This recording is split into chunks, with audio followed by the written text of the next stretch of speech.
बीत जाए ना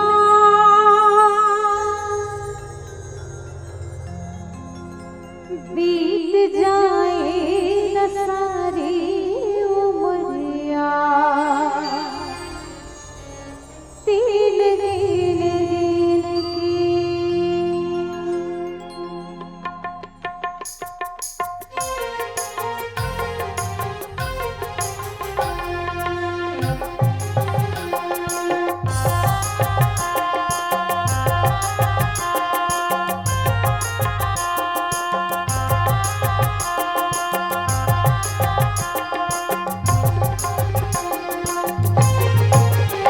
बीत जाए ना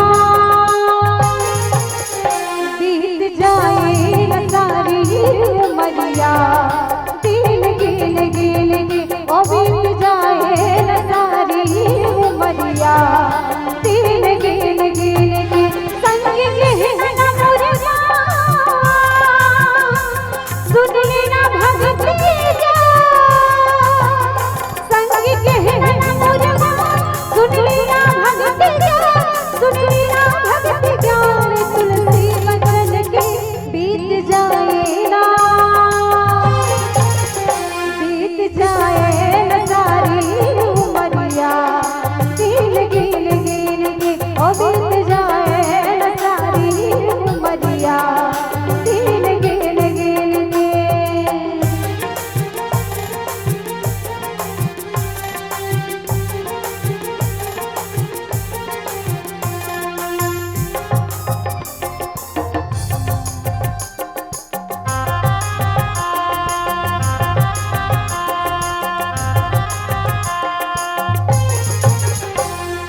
मन की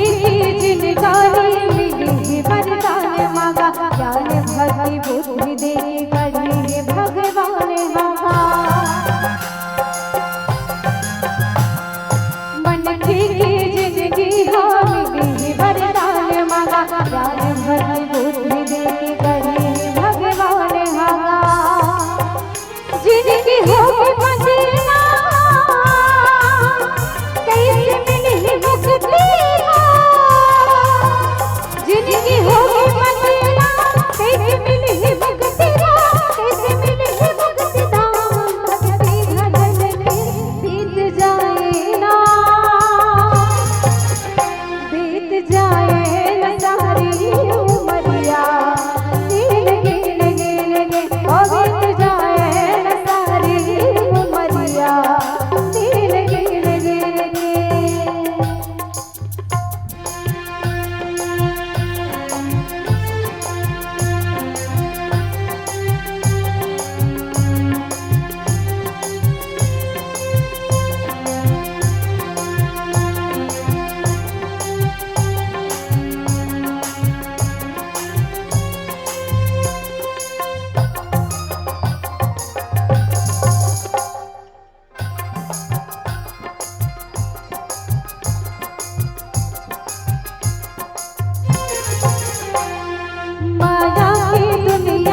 बोल राजा रामचंद्र की